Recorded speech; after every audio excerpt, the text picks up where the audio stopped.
नमस्कार, मैं मनीष स्वागत करता हूं आपको अपने इस YouTube चैनल पे।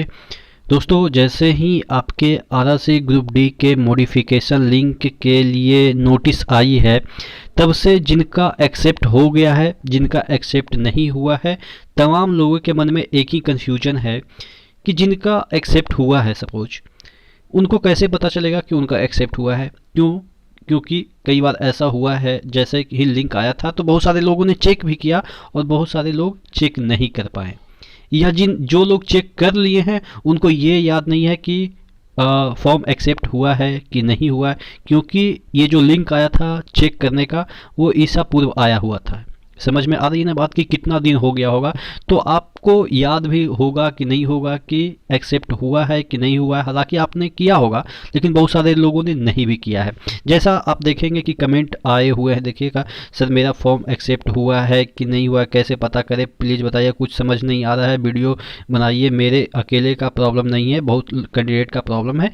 ऐसा एक लोगों ने कमेंट नहीं किया है, और भी जो लोग हैं देखिएगा, ये सभी का एक ही क्वेरी है कि इनका प्रोविजनली एक प्रॉब्लम ये भी है कि किन्हीं का प्रोविजनली एक्सेप्ट बताया है, तो इसका मतलब क्या है। तो तमाम चीज़ों पे डिस्कस करेंगे कि किनका फॉर्म एक्सेप्ट हुआ है, किस तरीके से चीज़ें आगे होगी। ठीक है, इससे पहले वीडियो शुरू हो, एक गोल्डन अपॉर्चुनिटी आपके लिए है कि गोल्डन टिकट सेल चल रहा है टेक्स्ट बुक का, जिसमें कि आपको 12 मंथ का जो पास था उसको 14 मंथ कर दी गई थी, और 14 मंथ से भी आपको बढ़ा के 18 मंथ कर दी गई है, यानी कि 1.5 साल तक ये पास की वैलिडिटी कर दी गई है। 399 वाला जो पास है, और इसमें भी आपको ER मनी यूज करने पे कूपन कोड 119 रुपये का डिस्काउंट मिल जाएगा। तमाम इंडिया के एग्ज़ाम के प्रिपरेशन कर सकते हैं। तकरीबन 29,000 प्लस मॉक टेस्ट आपको 430 प्लस एग्ज़ाम के लिए मिल जाएंगे। तो बेहतरीन ऑफर है, आपको ये 26 से 30 के बीच ही ये चीज़ें मिलनी है। तो आप जितना ज़्यादा से ज़्यादा ट्राई करें कि इसी दौरान आप परचेज कर लें। यहाँ पे अगर आप ग्रुप डी की तैयारी कर रहे हैं तो ग्रुप डी के लिए भी काफ़ी मॉक टेस्ट आपको यहाँ पे देखने को मिल सकती है। 2 to 1 मॉक टेस्ट आपके हैं टोटल, और भी ग्रुप डी के मॉक टेस्ट आपको मिल जाएंगे, और अपडेट होते रहते हैं। और इंडिया के जो तमाम जो लैंग्वेज है, मेजर लैंग्वेज है, साउथ के जितने लैंग्वेज है, सभी लैंग्वेज में आपको ये चीज़ें दिख जाएगी। तो नीचे डिस्क्रिप्शन बॉक्स में लिंक दिया हुआ, जरूर चेकआउट कर लीजिएगा। तो हम बात कर रहे थे ये वाला जो चीज़ें है कि आपका फॉर्म एक्सेप्ट हुआ है कि नहीं हुआ है। देखिए, 3-4 तरह के कन्फ्यूजन है, उसको अपन दूर करने की कोशिश करते हैं। सबसे पहला कन्फ्यूजन ये है कि बहुत सारे लोग ये बोल रहे हैं कि प्रोविजनली एक्सेप्ट बता रहा था, जब आपने फॉर्म डाला था तो उसको प्रोविजनली एक्सेप्ट बता रहा था। तो ये जो प्रोविजनली एक्सेप्ट होता है वो सभी का होता है। अगर आपने फोटो नहीं भी डाला, फोटो डाला या क्या लिखा क्या नहीं लिखा, सबका प्रोविजनली एक्सेप्ट होता है। प्रोविजनली का मतलब ही होता है कि वो टेम्पोररी तौर पे, यानी कि परमानेंट नहीं है। प्रोविजनली का मतलब ही होता है टेम्पोररी।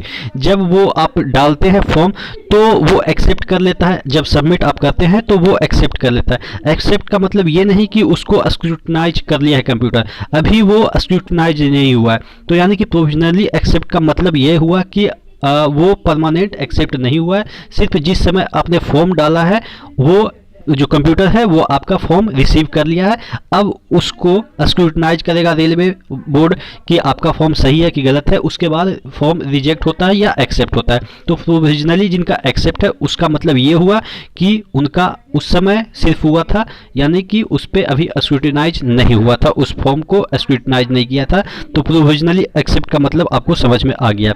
ठीक है, अब बात कर लेते हैं कि किनको पता चलेगा कि ये जो फॉर्म है वो एक्सेप्ट हुआ है कि नहीं हुआ है। तो देखिए, मैंने आपको इससे बहुत पहले ही बता रखा था कि जो आप ईमेल के थ्रू या RTI के थ्रू ये पूछ सकते हैं अपने रिस्पेक्टिव बोर्ड में कि उनका फॉर्म एक्सेप्ट हुआ है कि नहीं। देखिए, बहुत सारे लोग ये बोल रहे हैं कि ये रिप्लाई में क्या आता है, उधर से रिप्लाई में ये आता है कि वो बोलते हैं कि एक तो मैं बात कर रहा था कि कैसे पता चलेगा कि आपका फॉर्म एक्सेप्ट हुआ है। देखिए, ईमेल के जरिए, RTI के जरिए आपने ट्राई किया होगा, जैसा कि मैंने बताया था। तो RTI में बहुत बार ऐसा हुआ है कि वो ये रिप्लाई देते हैं कि आपका जो एप्लीकेशन फॉर्म एक्सेप्ट या रिजेक्ट हुआ है उसके लिए proper link such and such तारीख को दिया गया था, आपको उसी में चेक करना था। लेकिन 2-3 ऐसे RTI भी का रिप्लाई आया जिसमें उन्होंने प्रॉपर बताया है कि आपका फॉर्म एक्सेप्ट हो गया है। ये गुवाहाटी जोन का मेरे पास आरटीआई आया था और उसको मैंने आपको टेलीग्राम में भी शेयर कर दिया था। तो अगर आप टेलीग्राम से जुड़े हुए थे तो आपने देखा होगा। अब तो शायद वो मेरे पास है भी नहीं, टेलीग्राम में शायद पड़ा होगा। तो आप उस आरटीआई को देख सकते हैं। टेलीग्राम आप सर्च करेंगे स्टडी विथ ER मनीष तो टेलीग्राम खुल जाएगा। और रेलवे बैंकिंग SSC डिस्कशन करके उसका एक सेक्शन है, उसमें भी आप अपना पोस्ट डाल सकते हैं। ठीक है, तो टेलीग्राम में मैंने वो चीज़ें डाल दी थी। अब ईमेल का भी रिप्लाई उसी तरीके से, जिस तरीके से आरटीआई का रिप्लाई है उसी तरीके से आ रहा था।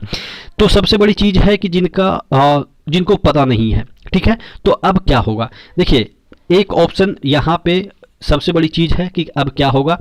देखिए जैसे ही वो लिंक आएगा एक्टिव, जैसे ही लिंक होगा तो उसमें क्या होगा कि आपका जो लिंक है उस पर क्लिक करेंगे मॉडिफिकेशन के लिए, तो जिनका फॉर्म एक्सेप्ट हुआ है उनका वो लिंक ओपन ही नहीं कर सकते हैं। ठीक है, जैसे ही डिटेल डालेंगे अपना तो सपोज ये लिंक तो सभी के लिए खुल जाएगा, क्योंकि वहाँ पे तो शुरुआती में कोई वो पहचान नहीं पाएगा कि कौन लिंक हो रहा है। लेकिन जैसे ही आप डिटेल डालेंगे तो वहाँ पे आपका खुल जाएगा प्रॉपर, जितने भी आपके सेक्शन है सभी खुल जाएंगे। लेकिन जिनका फॉर्म एक्सेप्ट हो गया है उनको ये बता दिया जाएगा कि आपका फॉर्म एक्सेप्ट हो चुका है। बात समझ में आ रही है। यानी कि जब खोलेंगे जो लिंक प्रोवाइड किया जाएगा, तो जब वो चीज़ें खोलेंगे आप तो उसमें जिनका फॉर्म रिजेक्ट हो गया है उनका तो प्रॉपर वो लिंक खुल जाएगा और डिटेल वगैरह आप जैसे ही डालेंगे तो उनका प्रॉपर खुल जाएगा। और जहाँ पे सिग्नेचर आपका दिक्कत है वहाँ पे आप सिग्नेचर अपलोड कर देंगे। जहाँ पे आपका ये फोटोग्राफ जो चीज़ें है वो दिक्कत हो रही थी तो वहाँ पे फोटोग्राफ अपलोड कर देंगे। लेकिन जिन लोगों का फॉर्म ऑलरेडी एक्सेप्ट है वो जब खोलेंगे डिटेल डाल के तो उनका ये लिख के आ सकता है। देखिए ये संभावनाएं हैं, बाकी और भी मैं और भी प्रोस्पेक्ट पे बात करूंगा कि उनका लिखा आएगा कि फॉर्म एक्सेप्टेड, लेकिन फिर भी उनका भी खुल जाता है। सपोज उनका भी खुल जाता है और आप देख सकते हैं कि जितने भी आपने चीज़ें डाली है वो प्रॉपर सही है, आप फोटोग्राफ तो उस पर सबमिट कर सकते हैं। यानी कि आप बिना मॉडिफिकेशन के सबमिट कर सकते हैं। तो दो ऑप्शन है, आपको डरना नहीं है कि आपका फॉर्म एक्सेप्ट हुआ है कि नहीं हुआ है। जिनका लगता है कि हमारा फॉर्म एक्सेप्ट हुआ है या नहीं हुआ है तो दोनों आप वहाँ उस लिंक पे जाइएगा। जिनका फॉर्म एक्सेप्ट हो गया है उसका लिखा आएगा कि योर फॉर्म इज एक्सेप्टेड, और जिनका फॉर्म नहीं एक्सेप्ट हुआ है प्रॉपर पूरा खुल जाएगा। और अगर जिनका एक्सेप्ट हुआ है उनका भी खुल जाता है तो वो एक बार एक नज़र देख लेंगे कि सब चीज़ सही है। हाँ, इसमें ये चीज़ है कि आपका पूरा खुलेगा तो उसमें क्या क्या चीज़ें चेंज कर सकते हैं, बहुत सारे कन्फ्यूजन है। देखिए चेंज तो सिर्फ और सिर्फ किसकी वजह से आपको ये मॉडिफिकेशन लिख दिया जा रहा है, आपके फोटोग्राफ की वजह से और आपके सिग्नेचर की वजह से। और भी चीज़ आप मॉडिफाई नहीं कर सकते हैं कि आप अभी जम्मू जोन में भरे हैं बाद में मालदा में कर दिए या जो भी है पटना में कर दिए, ऐसा नहीं होगा। सिर्फ और सिर्फ दो ही जो ऑप्शन है वो इनेबल किए जाएंगे, दो ही ऑप्शन इनेबल।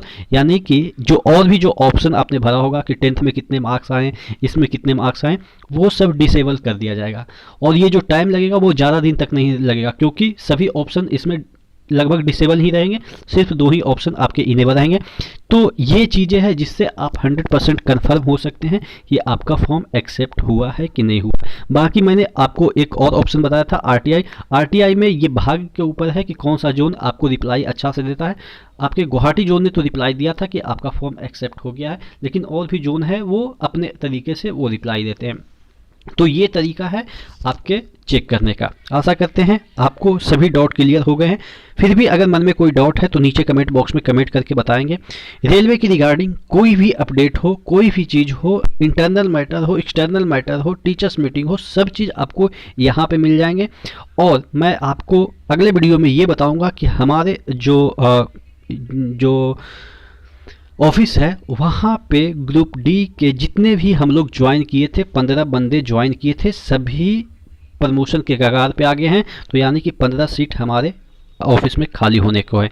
तो किस तरीके से खाली होने को है और उसमें आप फिल आके करेंगे, यानी कि जैसे ही हम लोग प्रमोट हो जाएंगे तो ये पूरा सीट हम लोग का ग्रुप डी वाला खाली हो जाएगा, तो आप लोग के थ्रू भरा जाएगा। तो ये जो प्रोसेस है वो मैं आपको बताऊंगा। ठीक है, बने रहेगा चैनल के साथ, यहाँ पे आपको रेलवे रिगार्डिंग सब चीज़ ऑथेंटिक मिलती रहेगी। ठीक है, तो अगर चैनल पे नए हैं तो सब्सक्राइब कर दीजिएगा, वीडियो अगर अच्छी लगी तो लाइक कर दीजिएगा। नेक्स्ट वीडियो मिलते हैं, और कोई डाउट है तो नीचे कमेंट बॉक्स में कमेंट कर दीजिएगा। धन्यवाद।